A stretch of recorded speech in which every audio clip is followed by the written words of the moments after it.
बिहार में आपको आगे क्या होता हुआ दिखाई दे रहा है? अगर मैं बात नीतीश कुमार जी की करूं, पॉजिटिविटी मुझे नज़र आती है, लेकिन उनका जो सितारा है वो थोड़ा सा अस्त की तरफ है। भारतीय जनता पार्टी की बात करूं तो थोड़े से बैक टू एथिक्स जाना पड़ेगा उनको। अगर मैं यादव साहब की बात करूं तो इस समय चुनाव के अंदर अपना वर्चस्व कर रहे हैं, उनकी कुंडली मेरे पास उपलब्ध है। He can be the king maker if not the king. King maker तो वो होंगे, लेकिन किंग फिर कौन होगा? सवाल तो सबसे बड़ा यही रहता है। इस बार जो बीजेपी खड़ा करेंगी हाँ। वो किंग बन जाएगा। बंगाल की भी बात कर लेते हैं। अब बीजेपी ने एक टफ फाइट तो दी, लेकिन फिर भी गद्दी से दूर रही BJP. BJP will fair better now, लेकिन किंग दीदी भी बनेंगी। तो आप किसी की कुंडली देखते हैं तो पहले ये चेक करते हैं कि शेयर मार्केट से या सट्टे से उसकी कुंडली में योग है भी पैसा बनाने का या नहीं? बिल्कुल, अगर बुध कुंडली में मजबूत है वो शेयर मार्केट से पैसा कमाएगा। आने वाले समय में मार्केट आपको क्या क्रैश होता हुआ तो नहीं लग रहा है? तो एक तरफ योगी आदित्यनाथ और दूसरी तरफ अखिलेश यादव, तो इनकी कुंडलियां क्या कहती हैं? योगी जो हैं वो फिर अपना परचम लहराएंगे। बहुत से एस्ट्रोलॉजर ने ये प्रेडिक्शन अभी नहीं, एक साल पहले भी किया हुआ है कि मोदी जी अपना थर्ड टर्म कंप्लीट नहीं करेंगे। थर्ड टर्म छोड़ दीजिए, फोर्थ टर्म भी वही है। 2034 तक वो कहीं जाने वाले नहीं। ऑपरेशन सिंदूर जो खत्म हुआ है उससे मुझे लग रहा है कईयों का दिल भरा नहीं है। मतलब हमें लग रहा है हमने ठीक से मजा नहीं चखाया। जो हुआ वो बहुत ज्यादा हुआ है। वो पानी के लिए त्राहिमाम करना आरंभ कर देगा। और ये होगा, देखिएगा, ये अगले 2 महीने की बात है। क्या बात है। और विनय जी, इसमें तो कोई ज्योतिष मानने वाला हो या ना मानने वाला हो, आप यकीन करिए मेरा हर भारतीय आपके साथ है। हेलो एवरीवन, अपनी कुर्सी की पेटी बांध लीजिए क्योंकि आप देखना शुरू कर चुके हैं take off with SKT. SKT यानी कि मैं शालिनी कपूर तिवारी। हमेशा हर कोई ये जानना चाहता है कि उसके भविष्य में आगे क्या होने वाला है। कई बार दुविधा में, कई बार परेशानी में हम भगवान की शरण में भी जाते हैं और ज्योतिषी की शरण में भी जाते हैं। देश और दुनिया में भी इस वक्त बड़ा टेंस्ड माहौल है। कई जगह हम देख रहे हैं वॉर जैसी सिचुएशन बनी हुई है। हम ये जानना चाहते हैं कि आने वाले इलेक्शन में क्या होने वाला है। भाई देखिए, पहले बिहार चुनाव है इस साल के आखिर में, और फिर उसके बाद बंगाल इलेक्शन जैसे ही अगले साल की शुरुआत होगी, आप तब देखेंगे। तो ये मुझे लगता है सबसे मुफीद समय है ये पता कर लेने का कि इलेक्शन में क्या होने वाला है। इस वॉर जैसी सिचुएशन में क्या कहीं देश और दुनिया में कोई बड़ी परेशानी तो नहीं आने वाली है, और उससे हमारा जुड़ाव भी तो कहीं नहीं है। अब ये सारी चीज़ें एक आधार के साथ, तथ्यों के साथ, और ज्योतिष में इसके राज क्या छिपे हैं इसके साथ बताने के लिए कोई एक्सपर्ट चाहिए। और इसीलिए आज टेक ऑफ विद एसकेटी में हम जिनके साथ टेक ऑफ करने जा रहे हैं वो इस वक्त गूगल पर सबसे ज़्यादा सर्च किए जाने वाले एस्ट्रोलॉजर में से एक हैं। तो बहुत ज़्यादा देर नहीं करती हूँ, सीधा अब मैं बोर्डिंग पास दे देती हूँ और फिर हम देखेंगे आगे कि उनके साथ सफ़र आज का हमारा कैसा रहता है।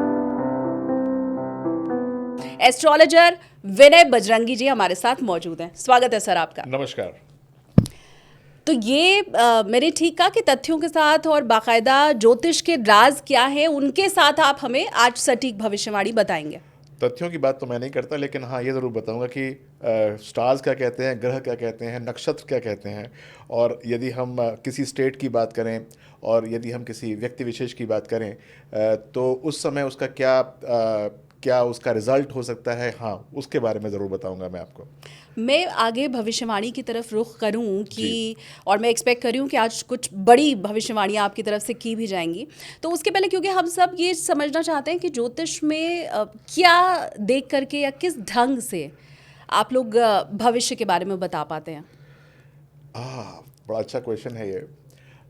देखिए, डिपेंड करता है कि क्वेश्चन क्या है और किसके परिप्रेक्ष्य में है। मान लीजिए कि बात हो रही है किसी ऐसी की जो कि एक पर्सनल समस्या होती है, शादी ब्याह, करियर, डिवोर्स या फिर आपका सेहत, इनसे संबंधी हो, तो ज़्यादातर आपकी जो कुंडली होती है जो कि बनती है आपके date of birth, time of birth और प्लेस ऑफ बर्थ से, उससे ही भविष्यवाणी की जाती है। बहुत लोग होते हैं उनके पास अपनी कुंडली होती ही नहीं है, या फिर टाइमिंग्स के बारे में वो अनश्योर होते हैं। यदि श्योरिटी नहीं है तो हम उनके टाइम को डिड्यूस कर सकते हैं कि कैसे कैसे उनका पास्ट बीता है, उसके हिसाब से उनकी कुंडली बन जाती है। और यदि कुछ नहीं पता है तो फिर उनके प्रश्न के आधार पे हम उनकी कुंडली का निर्माण करते हैं, और उसके बाद जो उनके क्वेश्चंस होते हैं उसी प्रकार से ट्रीट होते हैं। ये बात तो हो गई पर्सनल की बात। और उसके बाद बात यदि हम करें स्टॉक मार्केट, शेयर्स की, इलेक्शन एस्ट्रोलॉजी की बात करें, या फिर फिज़िकल चेंजेस इस धरा पे होने वाले क्या हैं उनकी बात करें, तो उसके लिए बहुत सारे वैज्ञानिक चीज़ों का हमको सहारा लेना पड़ता है। वैज्ञानिक का मतलब ये है कि इससे पहले वो घटनाक्रम क्या थी, यानी कि तथ्य लेकर आते हैं, और उसके बाद हम प्रश्न कुंडली का निर्माण करते हैं, और उसके बाद उसके अंदर उसको टैबुलेट करते हैं, और फिर नए रिजल्ट्स क्या हो सकते हैं उसको व्यक्त करने की चेष्टा करते हैं। और जब मैं चेष्टा की बात करता हूँ तो वो तथ्य हमारे पास कितने एक्यूरेट हैं इस पर डिपेंड करता है। और आजकल अनुकंपा ये है कि हमारे पास गूगल है, हमारे पास तथ्य जो हैं वो कभी भी गलत नहीं आते हैं, तो भविष्यवाणियाँ बहुत सटीक होने आरंभ हो गई हैं यदि व्यक्ति अनुभवी है तो। और हम भी आज यही उम्मीद कर रहे हैं कि व्यक्ति अनुभवी अगर है तो सटीक भविष्यवाणियां होनी अब शुरू हो चुकी हैं। तो सर, अगर मैं बाकी सबको छोड़ के सिर्फ आपके बारे में ही समझना चाहूँ तो एक्यूरेसी कितनी रहती है अगर हम भविष्यवाणी की बात करें तो? बहुत बार क्या होता है कि क्वेश्चंस के ऊपर डिपेंड करता है कि आपका क्वेश्चन क्या है, और आप उन क्वेश्चंस को किस प्रकार से पूछ रहे हैं। मैंने देखा कि लोग जो हैं वो जब क्वेश्चन पूछना आरंभ करते हैं तो वो ब्रह्म वाक्य के ऊपर ज़्यादा भरोसा नहीं करते। ब्रह्म वाक्य क्या होता है कि आपने कुछ क्वेश्चन पूछा और मैंने उसका आंसर दिया, लेकिन आप उस आंसर से सेटिस्फाई नहीं हुए। आपने क्या किया कि चालाकी करते हुए उस क्वेश्चन को किसी और तरीके से पूछा, फिर उसका क्वेश्चन तो मोरलेस वही रहेगा। अब धीरे धीरे आपने क्वेश्चन तो वही रखा लेकिन उसका पूछने का प्रारूप चेंज कर दिया।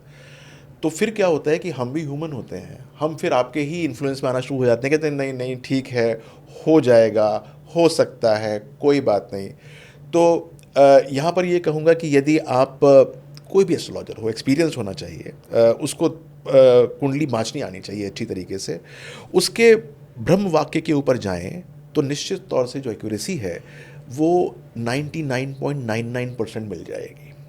लेकिन आप यदि उसको मॉडिफाई करने की कोशिश करें, आप उसी क्वेश्चन को अलग अलग तरीके से, अच्छा हो तो जाएगा ना। जैसे मान लीजिए कि एक माँ आती है मेरे पास, उसका बच्चा पढ़ता नहीं है, रिज़ल्ट उसका हल्का है, उसने पूछा कि मेरा बेटा पास होगा कि नहीं। हमने कहा कि नहीं हो सकता। अच्छा, अगर वो पढ़ेगा तो पास हो जाएगा। अच्छा, वो अगर सपोज मैं उसको ये ट्यूशन करा दूं तो पास हो जाएगा। अगर मान लो कि वो उसके पास, शर्मा जी के पास चला जाए पढ़ने के लिए तो पास हो जाएगा। क्या करूं मैं, पास होगा कि नहीं होगा। अब उसने इतने सारे क्वेश्चन से लाद दिया उसको कि उसको समझ में नहीं आ रहा कि मैंने जो पहले बोला था उसको मैं कैसे इसके अंदर में फिट करूं, और अल्टीमेटली वो सकम कर जाता है उसके क्वेश्चन के ऊपर। कहते हैं हाँ जी हाँ, आप ऐसा कर लीजिए तो पास हो जाएगा, वैसा कर लीजिए, और फिर आपकी भविष्यवाणी ब्रेक कर जाती है, क्योंकि अल्टीमेटली आपने जो पहली बात कही थी वही ब्रह्म वाक्य था कि क्या चीज़ होने वाली है। अगर वही उस पर आप कॉन्सेंट्रेट करें तो निश्चित तौर से कोई भी भविष्यवाणी फेल नहीं होगी, कम से कम जो मैं करूँगा वो। ठीक है। और आज हम क्योंकि पर्सनल पे नहीं लेकिन देश और दुनिया में क्या होने वाला है उसके ऊपर चर्चा करेंगे। सर, आपने खुद ही कहा कि शेयर मार्केट की भी भविष्यवाणी हो सकती है, तो थोड़ा उसके बारे में भी हम जानेंगे, क्योंकि वॉर जैसे सिचुएशन में मुझे लगता है चाहे वो इन्वेस्टर है या ट्रेडर है, दोनों ही डरा हुआ होगा कि पैसे डूब तो नहीं जाएंगे कहीं हमारे। आगे हम उसके ऊपर चर्चा करने वाले हैं। कुछ आपके सवाल हैं, कॉमेंट सेक्शन खुला हुआ है, आपने सवाल हमें टाइप करके ज़रूर भेजिए। तो इधर उधर की ना बात कर, सीधे अगर मैं अब पॉइंट पे आऊँ तो बिहार इलेक्शन है, जैसे मैंने शुरू में भी कहा। बिहार में आपको आगे क्या होता हुआ दिखाई दे रहा है, और थोड़ा अगर आप हमें ये भी बताएं कि ये प्रेडिक्शन आप किस लिहाज से कर रहे हैं। मतलब कि आपने अलग अलग पार्टियों की कुंडली देखी है, नेताओं की कुंडली देखी है, और फिर उसके बाद क्या ये प्रेडिक्शन है? देखिए, ये भी बड़ा एक दिलचस्प सी बात है कि मैं किस बात पे बात कर रहा हूँ। सबसे पहले तो ये है कि मुझे आज के ग्रह गोचर पता है कि आज जब मैं आपके साथ ही बैठ के पॉडकास्ट कर रहा हूँ और आपके मन में ये बात आई है, तो आज का जो ग्रह गोचर है वो बहुत इम्पॉर्टेंट होता है कि कौन सा लग्न है इस समय, चंद्रमा कहाँ बैठा हुआ है, कौन सी राशि के अंदर किस प्रकार से इन्फ्लुएंस कर रहा है, ये बड़ी इम्पॉर्टेंट बात है। अच्छा। इसके बाद मेरे पास अधिकांश राजनेताओं की कुंडली होती है, लेकिन ये डिस्प्यूटेड होता है कि वो कुंडली ठीक भी है कि नहीं, क्योंकि यदि वो राजनेता मेरा पर्सनल क्लाइंट नहीं है तो उसकी डिटेल्स मेरे पास ठीक है कि नहीं, इसके बारे में हमेशा संशय रहता है। लेकिन फिर भी कुछ कुछ लोग मेरे होते हैं क्लाइंट्स, तो मेरे पास उनकी डिटेल्स एक्यूरेट होती हैं कि क्या है क्या नहीं है। जिसकी आप बात कर रही हैं बिहार की, तो इसके 35% जो लोग हैं जो कि इस समय कॉन्टेस्ट करेंगे, उनकी कुंडली मेरे पास उपलब्ध है। तो वो कुंडली प्लस आज का प्रश्न प्लस जिस समय ये चुनाव होंगे, मान लीजिए अक्टूबर में होंगे या नवंबर में होंगे या दिसंबर में होंगे, उस समय के जो प्रमुख गोचर होते हैं, यानी कि ट्रांजिटिंग प्लैनेट्स, शनि कैसा रहेगा उस समय, जुपिटर क्या कहता है, राहु केतु क्या कहता है, ये सब बड़े इंपॉर्टेंट होते हैं। तो मेरे पास काफ़ी अच्छी गणना है। आप प्रश्न पूछिए मुझसे। सबसे पहले तो बिहार चुनाव में होने के हवाला है, किस पार्टी को आपको मेजॉरिटी मिलती हुई दिखाई दे रही है? तो देखिए, सबसे पहली बात तो ये है कि मैं उपाय पे सबसे पहले आता हूँ कि सबको उपाय करने पड़ेंगे। अच्छा। और वो उपाय जो है वो ये नहीं है कि कोई बहुत ज़्यादा पूजा पाठ करने हैं। वो उपाय ये हैं कि जो अपनी गट फीलिंग्स हैं और वो लोग जो उनको सपोर्ट करते हैं, यदि उनके साथ वो तालमेल में रहे तो निश्चित तौर से फ़ायदा होगा। अगर मैं बात नीतीश कुमार जी की करूं तो उनका यद्यपि काफ़ी पॉजिटिविटी मुझे नज़र आती है, लेकिन उनका जो सितारा है वो थोड़ा सा अस्त की तरफ है। स्वास्थ्य को लेकर परेशानी है, स्वास्थ्य जो है वो हल्का है, और जहाँ तक ऊर्जा की बात है, उत्तेजना की बात है, वो कम हो रही है। तो यदि उन्होंने अपने स्वास्थ्य को ठीक नहीं रखा, यदि अपने मन के सूरज को उन्होंने नहीं चमकाया, तो वो एक तरीके से ज़्यादा होल्डिंग नहीं कर पाएंगे। अगर मैं यादव साहब की बात करूं, ज्येष्ठ पुत्र की बात करूं, जो इस समय चुनाव के अंदर अपना वर्चस्व कर रहे हैं, उनकी कुंडली मेरे पास उपलब्ध है। तो उनका मुझे परचम काफ़ी ऊंचा नज़र आता है, काफ़ी ऊंचा नज़र आता है। And he can be the king maker if not the king. और जहाँ तक मैं बात करूं, भारतीय जनता पार्टी की बात करूं, तो थोड़े से बैक टू एथिक्स जाना पड़ेगा उनको। यानी कि उपाय क्या करने होंगे कि जो उनकी स्पिरिचुअल पार्टी है, जो स्पिरिचुअल गुरुज़ हैं उनका सहारा लेना पड़ेगा। जो उनको वो ज्ञान देते हैं उससे विमुख नहीं होना पड़ेगा।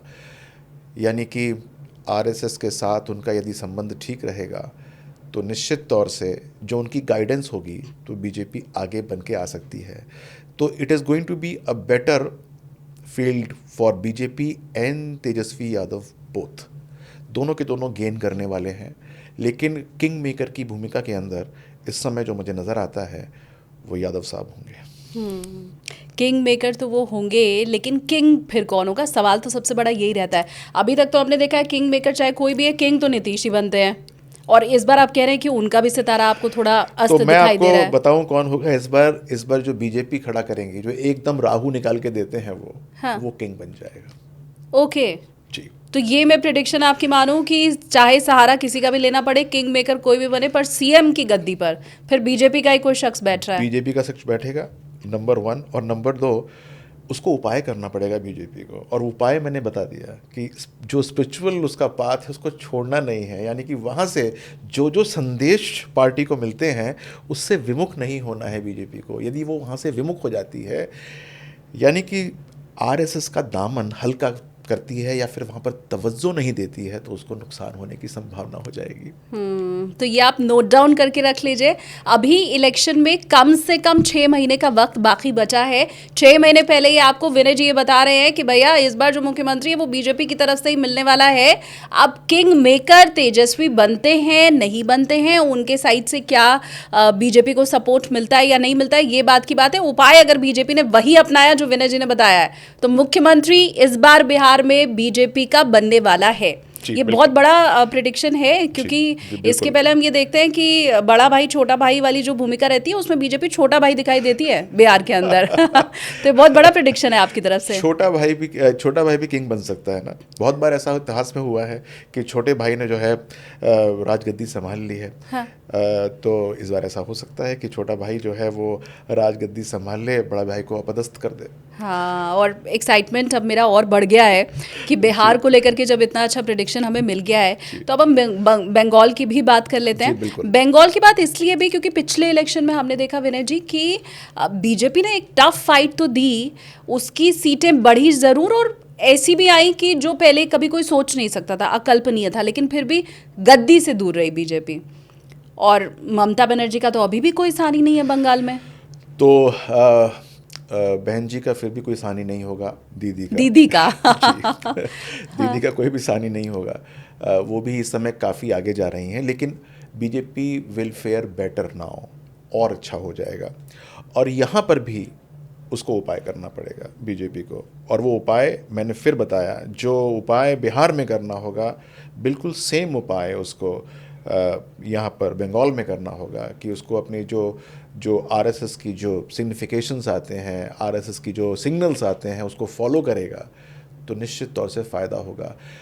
बहुधा ये देखा जाता है कि इस समय ख़ास तौर से कि एकला चलो नहीं चलना है, साथ में उसको लेके चलना है, तो निश्चित तौर से जो पिछली बार का रिज़ल्ट था उससे अच्छा होगा, लेकिन किंग दीदी भी बनेंगी।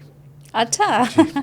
नाइस। तो लेफ्ट का, कांग्रेस का कुछ भविष्य है बंगाल के अंदर, या पहले जैसे ही पहले खत्म जैसा है? है, ख़त्म ही है ऑलमोस्ट, और डिक्लाइन पे है, और डिक्लाइन पे है। तो ममता दीदी की बंगाल में तो आपने कहा वापसी हो रही है, क्या इससे उनका और कद बड़ा होगा आगे भविष्य ममता दीदी का? क्या सेंटर में या किसी दूसरी तरफ आप देख रहे हैं जहां और रुतबा बढ़े उनका? देखिए, मैं आपको ये बता रहा हूँ कि बंगाल के अंदर बीजेपी का कद बढ़ रहा है और उनका कांस्टेंट रह रहा है, डिक्लाइन पे है, लेकिन वो फिर भी इस पोजीशन पे है कि she will be able to form the government. तो if she is able to form the government, then उनका कद जो है वो तो वही रहा, लेकिन फिर भी number of seats and the influence she has वो थोड़ा सा डिक्रीज़ हो रहा है। तो बीजेपी ये सोच सकती है या समझ सकती है कि उसने अगर अपने पासे ठीक रखे तो निश्चित तौर से चीफ मिनिस्टर वही रहीं, लेकिन उसके बाद भी उनका काफ़ी इंटरफेरेंस या काफ़ी पॉजिटिविटी हो सकती है, और आने वाले सालों में कुछ भी हो सकता है। अच्छा। और बीजेपी के परिप्रेक्ष्य में तो जब अगर ये बात कही जाए तो किसी को संशय होता भी नहीं है कि आने वाले सालों में फिर कुछ भी हो सकता है। ये भी बहुत बड़ा प्रेडिक्शन है आपका, क्योंकि मुझे लगता है साम दाम दंड भेद हर तरह से बीजेपी बंगाल पर कब्जा करना चाहेगी, और आप ये कह रहे हैं कि सीट बढ़ेगी उनकी ज़रूर, लेकिन मजबूत विपक्ष बनेंगे वो। बिल्कुल मजबूत विपक्ष के साथ आपको बीजेपी बंगाल में दिखाई देने वाली है, मोर स्ट्रॉन्ग पहले से ज़्यादा। तो अगर मैं बंगाल इलेक्शन की बात करूं तो वो तो आपको 8-9 महीने पहले ही प्रेडिक्शन मिल गया है। अच्छा, क्या ये आपकी भविष्यवाणी सुन के फिर जो सट्टेबाज हैं वो तो एक्टिव नहीं हो जाएंगे? विनय जी ने बता दिया, खेलो सट्टा इलेक्शन में। ऐसा हो सकता है कि सट्टेबाज भी एक्टिव हो जाएं, लेकिन होता ये है कि सबको पता होता है कि आज कौन सा शेयर ऊपर जाएगा या कौन से शेयर के अंदर कुछ कमाल होने वाला है, लेकिन चंद ही कुछ कमा पाते हैं, क्योंकि कुंडली के अंदर हर एक के प्रॉफिट लेने के योग नहीं होते। हो सकता है कि बुध या उनको बहुत अच्छी बुद्धि दे रहा हो, लेकिन राहु चीख चीख के कह रहा है कि मैं तुमको फ़ायदा नहीं होने दूंगा, मैं तुम्हारे अष्टम भाव को हल्का कर दूंगा या मैं तुम्हारे पंचम भाव को हल्का कर दूंगा। तो even if you know the result you are not able to gain, that is because आपकी हॉरोस्कोप के अंदर इतना अच्छा वो जो प्लेसमेंट है वो स्टार्स नहीं है। जैसे आप शेयर मार्केट की बात कर रही थी, मान लीजिए किसी को ये श्योर शॉट पता है कि मैं जो हूँ आज मज़े कर दूंगा, क्योंकि जो शेयर मैंने आज 500 में लिया है वो कल 800 हो जाएगा, लेकिन उसकी जो धैर्य होता है वो 520 पे ही जवाब दे जाता है। उसको लगता है ये 20 रुपये का प्रॉफिट लेके ही कट जाते हैं, और होता क्या है कि वो वास्तव में 800 पे जाता है। उसके स्टार्स जो हैं वो इस प्रकार से प्लेस्ड ही नहीं है उसके हॉरोस्कोप के अंदर कि वो प्रॉफिट ले पाए। और बहुत सारे ऐसे लोग होते हैं जिन्हें पता ही नहीं होता कि 800 होने वाला है, वो लेते हैं और चुपचाप सो जाते हैं, और फिर उनको कोई जगाता है कि भाई ये तो 800 हो गया, और कहते हैं अच्छा 800 हो गया, आओ चलो बेचते हैं उसको, और वो 300 पे लेके जाता है। तो आपकी कुंडली के ये ग्रहों की पोजीशन होती है, जैसे जैसे आप कह रही थी कि वो सट्टेबाज सक्रिय हो जाएंगे, जितने मर्जी हो जाएं, जब तक उनकी कुंडली में योग नहीं होगा प्रॉफिट काटने का, तब तक वो काट नहीं सकते। अच्छा, जी। तो आप किसी की कुंडली देखते हैं तो पहले ये चेक करते हैं कि शेयर मार्केट से या सट्टे से उसकी कुंडली में योग है भी पैसा बनाने का या नहीं? बिल्कुल। देखिए, कुंडली में अगर हम बात करते हैं शेयर मार्केट की, तो एक कारक होता है बुध।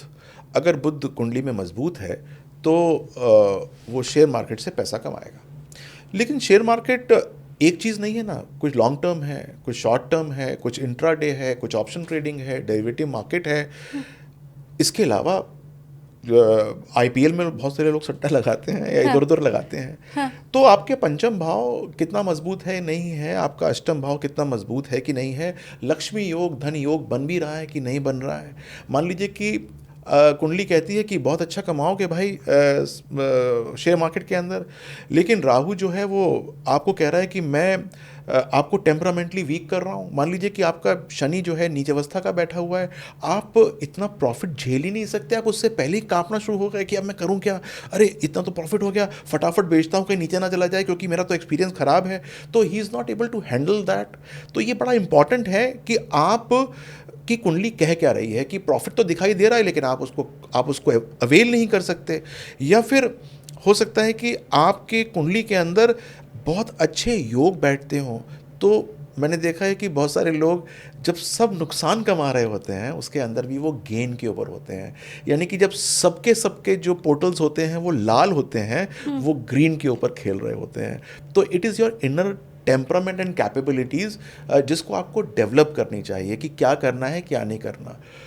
सुबह इमोशंस को यदि साइड में रख के आपने जो थंब रूल्स क्रिएट किए हुए हैं उसके हिसाब से काम करना शुरू करते हैं बहुत सारे लोग, तो उन्होंने जाने क्या क्या प्रॉफिट होना शुरू हो जाता है। अच्छा जी। और शायद ये कुंडली के योग ही हैं कि अगर आपकी तरफ से प्रिडिक्शन किया भी जाए, आप ही 5 लोगों को बैठ के ये बताएं कि मार्केट अप जाएगा या डाउन जाएगा, तो भी उन 5 शख्स का प्रॉफिट और लॉस अलग अलग होगा। बिल्कुल अलग होगा, बल्कि हो सकता है उसमें से कुछ प्रॉफिट में हो और कुछ लॉस ही हो जाए। आपने देखा होगा कि बहुत सारे लोग हैं, मेरे पास तो आते हैं, वो कहते हैं कि यार मैं किसी को बताता हूँ कि ये ले ले, और वो लेता है, वो बहुत मज़े में आ जाता है, और मैं खुद लेता हूँ तो मुझे जो नुकसान हो जाता है। ऐसे बहुत सारे लोग होते हाँ। हैं, यार मैं तो सबको ज्ञान देता रहता हूँ, लेकिन जब वो ज्ञान मैं अपने ऊपर डालने की कोशिश करता हूँ तो मुझे कभी कुछ मिलता नहीं है। ऐसे योग जो हैं वो बहुत सारी कुंडली के अंदर होते हैं, जिसको छदम्ब योग बोलते हैं। यानी कुंडली के अंदर योग तो है लेकिन आपके बेनिफिट के लिए नहीं है, वो किसी और की बेनिफिट के लिए है। वो नेपथ्य में काम कर रहा है, बैकग्राउंड के ऊपर, वो किसी और को आप बताएंगे तो वो एज अ कंसल्टेंट तो काम कर सकता है लेकिन खुद अपने प्रॉफिट्स को नहीं बना सकता। He has to hire a consultant for himself and he is acting a consultant for someone else. आप समझ लीजिए कि ये कैसा एक विशेष सर्कल हो जाता है। तो अगर आपको वास्तव में प्रॉफिट कमाना है तो हमें ये देखना पड़ेगा कि आपकी कुंडली का धन योग किस चीज़ से एक्टिवेट हो रहा है, यानी एक्साइट हो रहा है। यदि पता लग जाए कि धन योग लक्ष्मी योग किस प्रकार से एक्टिवेट हो रहा है और कौन से ग्रहों से वो डीएक्टिवेट हो रहा है, डीएक्टिवेशन भी होता है। मान लीजिए कि आपको लगता है कि बहुत अच्छा प्रॉफिट होने वाला है या कि इसमें तो मज़ा आने वाला है, तो पता लगा कि आपने उसके ऊपर निवेश कर दिया और अगले दिन आपको नुकसान हो गया, या फिर जितनी आपकी कैपेसिटी है, मान लीजिए आपकी कैपेसिटी नुकसान सहने की 15 डेज़ की है और कुछ एक्स अमाउंट ऑफ रुपीज़ की है, पता लगा आप उसको जंप कर गए, आपकी वो कैपेसिटी वो भी ख़त्म हो गई और 15 डेज़ भी ख़त्म हो गए। तो ये सारी कुंडली के हिसाब से इवैल्यूएशन की जाती है कि भाई तुम इस चीज़ के लिए ठीक हो, इससे ऊपर बढ़ोगे तो तुमको जाना नहीं चाहिए, तुमको अपना पोर्टल किसी और को दे देना चाहिए, वही हैंडल करे, वही अच्छा रहेगा। हाँ, आपकी कुंडली में कैसे योग है, आपको प्रॉफिट होता है या लॉस होता है, क्या ज़्यादा रहता है, वो ज़रूर हमें आप कमेंट करके बताइए। और विनय जी, किसी की कुंडली में योग हो अच्छा कमाने वाला सट्टे से या ना हो, शेयर मार्केट से कमाने वाला हो या ना हो, लेकिन अब जब आप सामने बैठे हैं तो मार्केट किधर को जाएगा ये तो फिर पूछना बनता ही है। आगे आने वाले समय में मार्केट आपको क्या क्रैश होता हुआ तो नहीं लग रहा है? ये शब्द भी खासकर मैं इसलिए पूछ रही हूँ क्योंकि वॉर जैसी सिचुएशन थी और ऐसे में अमूमन हमने देखा है कि जल्दबाजी में लोग बेचना शुरू करते हैं, मार्केट क्रैश भी होता है, तो किधर जा रहा है? तो देखिए, सबसे पहले तो मैं ये बताना चाहूँगा कि जो लॉन्ग टर्म इन्वेस्टर्स हैं वो तो खुश रहें, चिंता मत करिए, कोई मार्केट क्रैश नहीं होगा, बल्कि उन्होंने अगर सपोज ये सोचा होगा कि मुझे इतना प्रॉफिट होना चाहिए मेरी इतने निवेश के ऊपर, तो निश्चित तौर से होने वाला है। 2025 के अंदर it is going to rise and rise and rise and rise, कोई चिंता करने की ज़रूरत ही नहीं है। और जो लोग इंट्राडे या ऑप्शन ट्रेडिंग के अंदर ट्रेड करते हैं, उनको मैं ये बताना चाहूँगा कि भाई अपनी कुंडली का निरीक्षण परीक्षण ज़रूर कराना चाहिए। अगर आपकी कुंडली के अंदर कमाने का योग है तो मार्केट अगर गिर भी रहा होगा तब भी कमाओगे, और यदि कुंडली में योग नहीं है तो मार्केट जितना मर्जी उठ जाए भाई, कमा नहीं सकते हो। तो you will have to just understand कि कुंडली का योग क्या कहता है। बहुत बार आपको गुमराह करता है मार्केट, बहुत बार बुध जो है वो आपको बुद्धि पूरी देता है, लेकिन राहु कहीं बैठा और चिल्ला रहा होता है, वो किसी और के साथ साजिश कर रहा होता है। मान लीजिए शनि के साथ बैठ के साजिश कर रहा है किसी और ऐसे भाव में जो आपका लॉस का भाव है। आपने 3 जो है अच्छी कॉल्स ले ली, चौथी कॉल ख़राब हो गई, वो उसने आपको नेगेटिव कर दिया। वो जो शनि और राहु का कॉम्बिनेशन बैठा हुआ है उसने नेगेटिव कर दिया। तो जितना प्रॉफिट आपने 3 कॉल्स में कमाया नहीं, वो आपने चौथे के अंदर लूज़ कर दिया।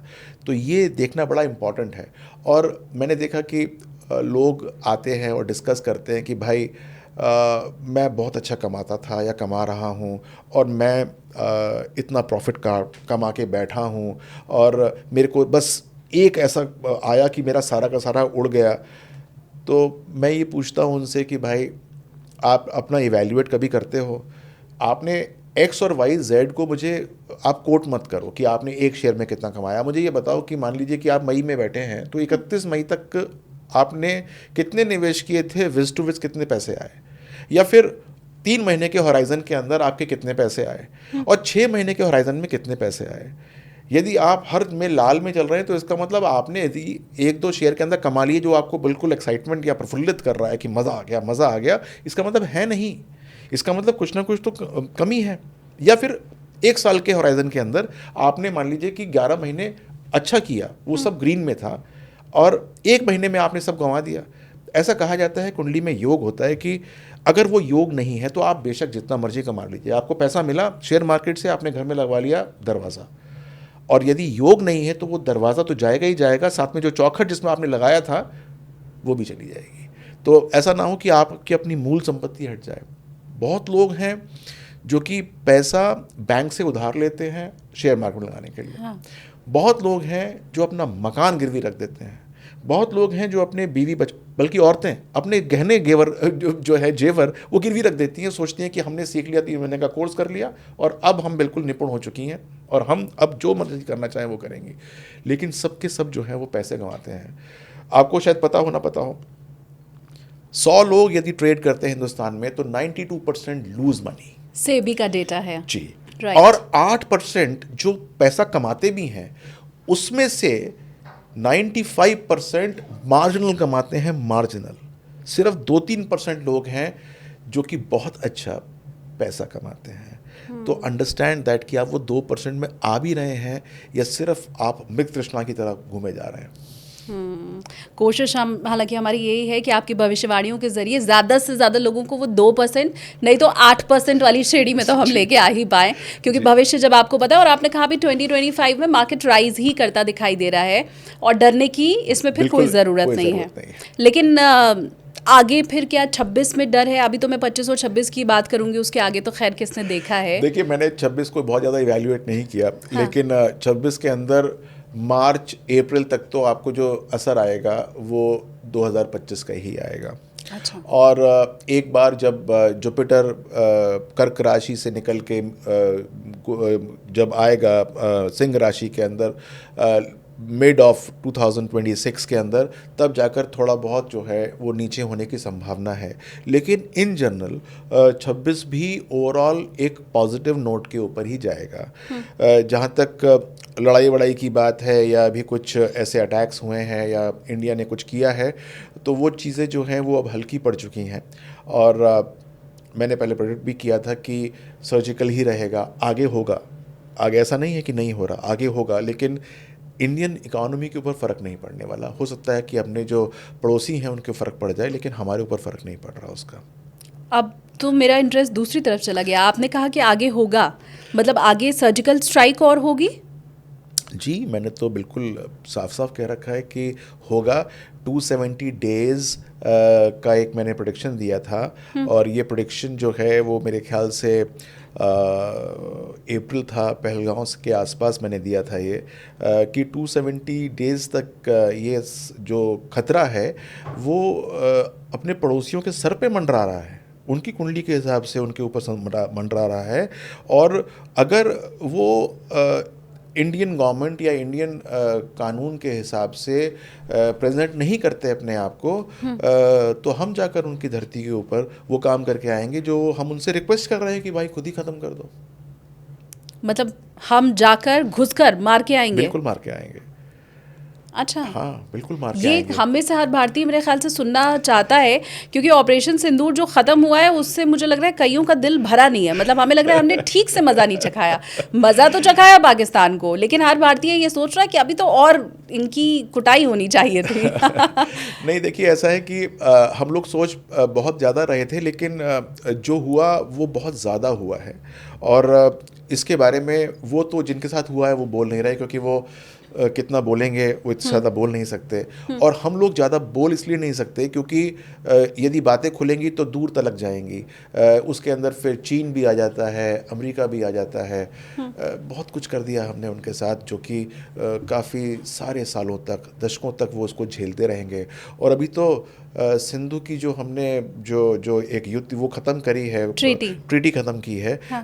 उसका तो अभी इफ़ेक्ट आया ही नहीं है। अब उसका इफ़ेक्ट आना शुरू होगा जब वो पानी के लिए त्राहिमाम करना आरंभ कर देगा। और ये होगा, देखिएगा, अभी अगले 2 महीने की बात है। मतलब आप ज्योतिषीय गणना की अगर मैं बात करूं तो उसके जरिए भी ये साफ दिखाई दे रहा है। बिल्कुल, मेरा जो भी मैं कथन कह रहा हूँ ये सारा का सारा एस्ट्रोलॉजिकल है, कोई तथ्यों पे आधारित नहीं है। ये सिर्फ एस्ट्रोलॉजिकल तथ्यों पे आधारित है सारा का सारा। क्या बात है। और इससे अच्छा क्या होगा कि सांप भी मर जाए और लाठी भी ना टूटे। आपने कहा हम सर्जिकल स्ट्राइक भी करेंगे, घर में घुसकर भी मारेंगे और इकोनॉमी पे भी हमारी कोई असर नहीं होगा। बिल्कुल बिल्कुल। तो ये एक संदेश भी है। संदेश ये है कि मैंने कहा था तुरंत ही जिस दिन ये पहलगाँव का स्ट्राइक हुआ था तो मैंने एक छोटा सा वीडियो किया था और मैंने कहा था कि वो जितने भी आका हैं वो छुप जाएं, जितने भी लोग हमारे खिलाफ साजिश करते हैं वो छुप जाएं, क्योंकि अब उनके सर जो हैं हटने वाले हैं, कलम होने वाले हैं। और हम लोग घुस के भी करेंगे और छुप छुप के नहीं, हम बिल्कुल सामने जाके करेंगे।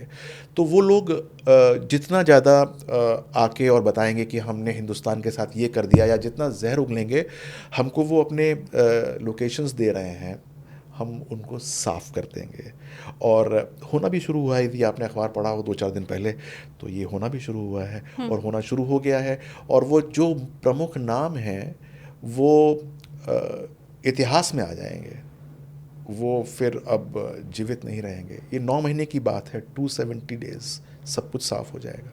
क्या बात है। और विनय जी, इसमें तो कोई ज्योतिष मानने वाला हो या ना मानने वाला हो, आप यकीन करिए मेरा हर भारतीय आपके साथ है।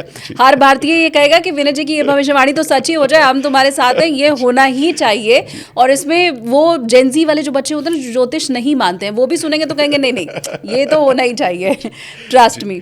अच्छा, मैं वापस अगर back to the point share market वाले पे आऊँ तो आप हमें कुछ नंबर्स भी बताएंगे क्या कि निफ्टी यहाँ तक जा सकता है या सेंसेक्स इतना हो सकता है? देखिए वो ना जैसे प्री नेटल जो सेक्स डिटर्मिनेशन होता है वो फॉरबिडन होता है ना। क्योंकि हमारे यहाँ पर अभी ऐसे बहुत सारे लोग आते हैं, तो मैं कहता हूँ इसमें मत फंसिए। इट इज़ नॉट अबाउट कि वो सेंसेक्स जो है 25,000 जा रहा है या 32,000 जा रहा है या कहाँ जा रहा है, उसकी बात ही नहीं है ये। निफ्टी कहाँ तक पहुँचेगा उसकी बात नहीं है। बात यह है कि आपके लिए क्या होने वाला है, आपके लिए क्या प्रॉफिटेबल है कि नहीं है, you are going to make money और not, and what are the tricks of the trade so that you can make money. देख लीजिए कि आपके बुद्ध में कहाँ बैठा हुआ है आपकी कुंडली के अंदर। बहुत सारे लोग हैं जो कि बहुत अच्छा परफॉर्मेंस करने की बात करते हैं और बहुत सारे कोर्सेज किए बैठे होते हैं, नॉलेज भी बेशुमार होती है। कुंडली के अंदर बुद्ध की जो प्लेसमेंट होती है तृतीय भाव में बैठी होती है। तृतीय, अब ऐसी बात मैं कह रहा हूँ, हो सकता है एस्ट्रोलॉजिकल आपको समझ में ना आए, लेकिन फिर भी 10th हाउस से 6th हो गया वो, 10th हाउस से 8th हो गया वो। ये सारी की सारी नेगेटिव पोजीशंस है फॉर द कारका ऑफ शेयर मार्केट ट्रेड।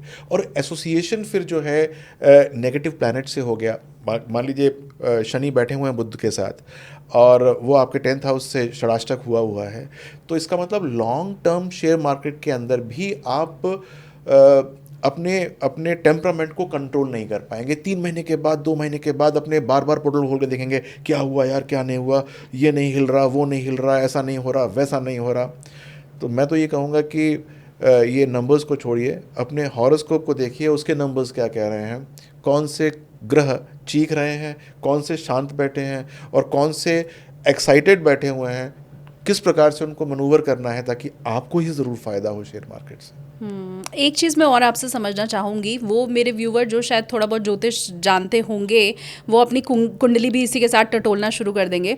आपने बार बार जब शेयर मार्केट और कुंडली का जिक्र किया तो आपने उसमें राहु और बुध का जिक्र ज़रूर किया है ना। आपने कहा हो सकता है बुध तो बड़े अच्छे बैठे हों लेकिन राहु कोई ऐसा योग बना रहे हो, तो क्या मैं इसका अर्थ ये समझूं कि राहु ही है जो घाटा दिलाता है आपको शेयर मार्केट में? नहीं नहीं, ऐसा नहीं है। हाँ। राहु को लोग समझते हैं, जानते हैं, थोड़ा सा डरते हैं, भय आ जाता है, इसलिए राहु बोला मैंने, लेकिन हाँ। राहु भ्रम का कारक होता है। आप किसी भी चीज़ को किस तरीके से सोचते हैं या आप कितने भ्रम में पड़ते हैं, ये राहु कराता है।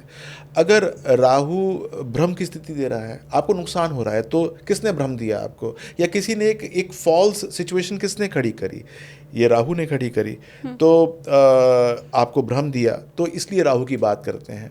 केतु भी करता है इसी के अंदर, केतु धुआं होता है, यानी कि जब आपको कुछ नज़र ना आए, जब आपको आगे सीढ़ियाँ नज़र ना आए, आपको पाथ नज़र ना आए कि कहाँ गिर रहा हूँ मैं, कहाँ जो है वो एक खाई है, ये केतु जो है वो आपके सामने एक धुआं क्रिएट कर देते हैं। तो हमको ये देखना है कि कहाँ पर राहु है, कहाँ पर केतु है, कहाँ पर शनि है, कहाँ पर मंगल है और कहाँ आपका मन है। बहुत बार आप अपने ही टेम्परामेंट को संभाल नहीं पाते हैं। जैसे मैंने पहले भी बताया, कहाँ आप घबरा जाते हैं और कहाँ पर आप घबराते नहीं हैं, जबकि आपके सामने साक्षात परेशानी खड़ी होती है। आप घबराते नहीं, कहते कोई बात नहीं, देख लूँगा मैं, और वहाँ पर जाकर आपके लिए परेशानी हो जाती है। तो वो एक ऐसी परेशानी जो कि आप देख नहीं पा रहे, या फिर ऐसी परेशानी जो नहीं है, वो कुंडली के माध्यम से मैं बताता हूँ कि ये काम आपको करना चाहिए, ये नहीं करना चाहिए।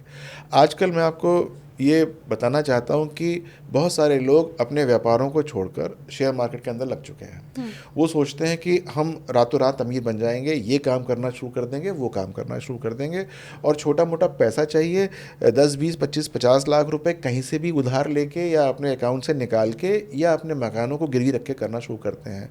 मैं बस हाथ जोड़ के उन सबसे विनती करना चाहूँगा कि भाई इससे बड़ा डिज़ास्टर मत कर लेना।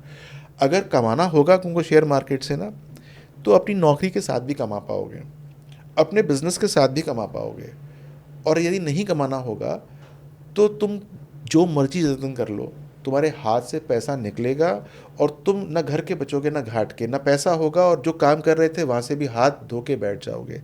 तो ऐसा कृपया करके बिल्कुल मत करना।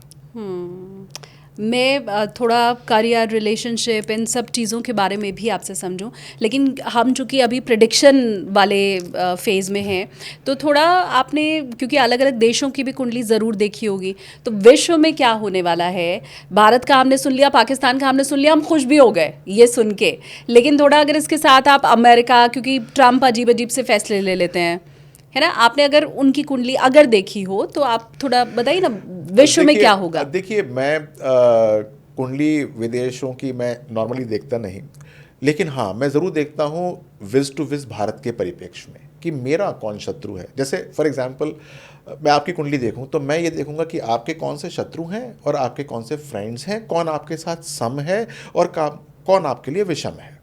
इसी प्रकार से जब मैं मान लीजिए कि चाइना की कुंडली उठा के देखता हूँ, या फिर मैं देखने की कोशिश करता हूँ, अमेरिका की कुंडली देखने की कोशिश करता हूँ, तो मैं भारत के परिप्रेक्ष्य में देखता हूँ कि ये हमारे लिए किस प्रकार से एक्ट करेंगे या किस प्रकार से हमारे लिए ये फ़ायदेमंद है कि नहीं है।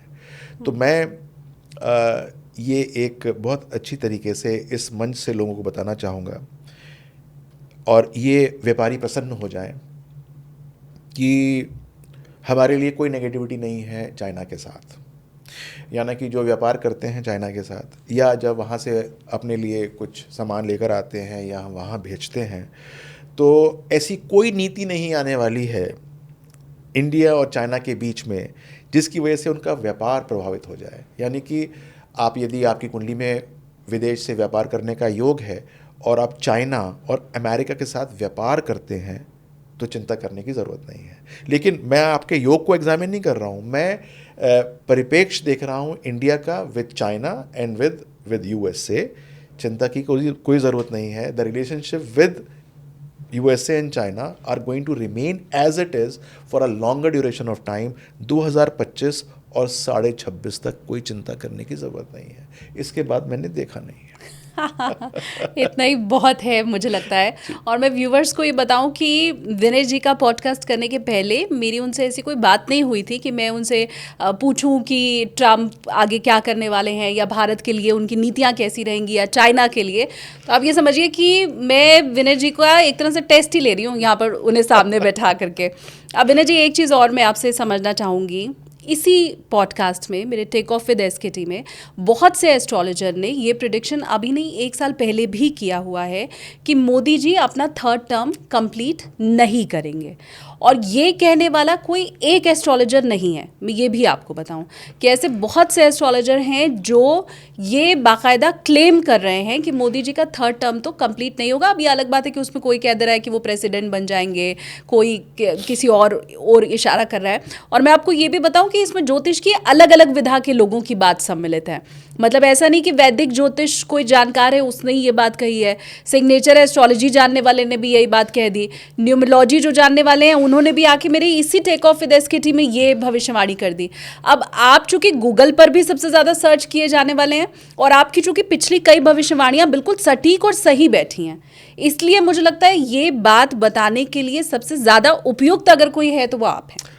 चलिए मैं यहाँ पर बैठ के करता हूँ छोटी सी भविष्यवाणी, और वो ये है कि आपका ये वाला पॉडकास्ट जितने भी आपने किया होगा एस्ट्रोलॉजर के साथ, ये सबसे ज़्यादा आपका हिट होगा। ओह वाह। यानी it will be the most watched one. हाँ। और मैं इसलिए नहीं कह रहा कि जो है वो आपके क्वेश्चंस बहुत अच्छे हैं या क्या है, जो आज का जो थीम है और जो आज का समय है और जो इस समय जो लग्न उदित है इस समय, वो इसको बहुत कॉन्ड्यूसिव बना रहा है और आपका क्वेश्चंस जो हैं वो बहुत अच्छे हैं। और मोदी जी का टर्म के बारे में मैंने एक जगह और कहा था, लेकिन मैं अब आपको बिल्कुल स्पष्ट रूप से बताता हूँ कि क्या होने वाला है, और आप तारीख गवाह रहेगी कि क्या हो रहा है क्या नहीं हो रहा है। ये 2014 की बात है, जब मैंने यूट्यूब जब उस समय सबके लिए, बहुतों के तो था भी नहीं, और हम लोग छोटा छोटा कभी यूट्यूब में करते थे क्योंकि टीवी में जाकर प्रोग्राम करते थे तो वहाँ पर कुछ बोलते थे तो आकर सोचते थे यूट्यूब पे भी कुछ डाल देते हैं। तो ये मैंने 2014 की मेरी भविष्यवाणी है, और मैंने ये स्पेसिफिकली कहा था कि मोदी जी जो हैं वो 4 टर्म्स करेंगे, यानी कि हिंदुस्तान को 20 साल तक कुछ और सोचने की ज़रूरत नहीं है कि प्रधानमंत्री कौन होगा। यानी कि 2029 के अंदर मोदी जी ही आएंगे एज अ प्राइम मिनिस्टर। आपको 3rd टर्म छोड़ दीजिए, 4th टर्म भी वही आपके जो हैं वो रहेंगे। तो जो लोग ये प्रोग्राम देख रहे हैं वो ये बिल्कुल निश्चिंत हो जाएं, चाहे वो विरोधी हों चाहे वो पक्ष में हों, वो ही आने वाले हैं। तो he is going to be our prime minister for the next term as well. और ये बात मैं आज नहीं कह रहा, ये बात मैं 2014 से मैंने बोली हुई है। और अभी कुछ दिनों पहले एक मैंने और पॉडकास्ट किया था तो उन सज्जन ने मुझसे ये पूछा था, तो मैंने बोला था आप क्यों घबरा रहे हैं, अभी तो मोदी फिर आएंगे। ऐसा नहीं है कि मोदी नहीं आ रहे हैं, मोदी फिर आएंगे।